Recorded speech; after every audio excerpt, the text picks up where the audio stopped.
Hello mga people of the Philippines. So ito yung araw kung saan papunta kami ng Manila, from Jensen to Manila. Nakuha namin yung ticket 3 days before sa flight. Buti na lang medyo mura-mura pa siya.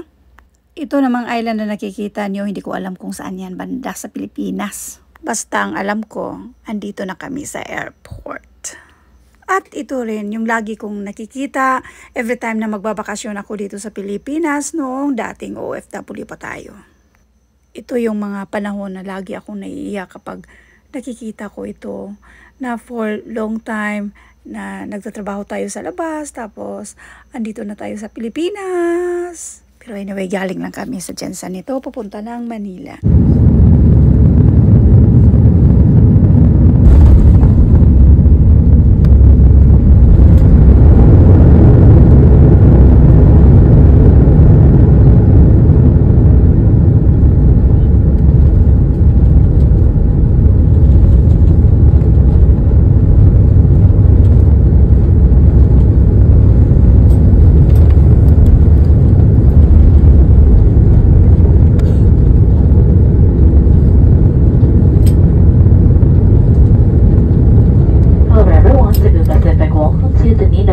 International Airport.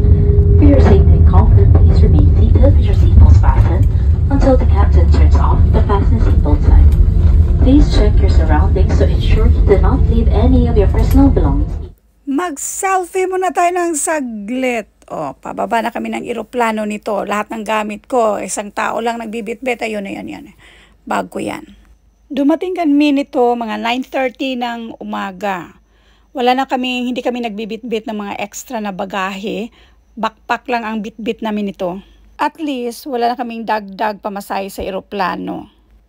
Ang pinaka-importante lang ay hindi tayo magbibitbit ng mga liquid. Kaya nitong pag-alis namin, wala talaga kaming mga bitbit na ini-liquid. Kahit yung mga perfume, hindi namin binitbit. Yung para sa mukha, hindi rin namin binitbit. Wala kaming ibang bitbit, kundi mga damit lang talaga.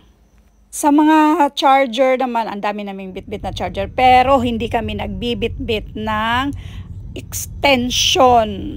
Yung extension wire ba? Kasi na-experience na namin yan dati. So ngayon, nakuha na namin yung aming service from Manila to Mindanao. Bali, bumili kami ba? Para mayroon kaming service pang road trip from Luzon, Visayas to Mindanao. 1 night lang kami natulog sa Manila. The following day, ang super aga namin umalis nito. Going Pasig.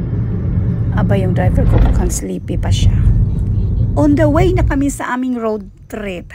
Ayan, meron din kami nakikita sa mga side-side na yan na may estatwa nakatayo. Hindi namin alam kung ano yan. Paki-comment na lang kung ano yan. Meron nandyan. Baka pwedeng magpa-picture dyan.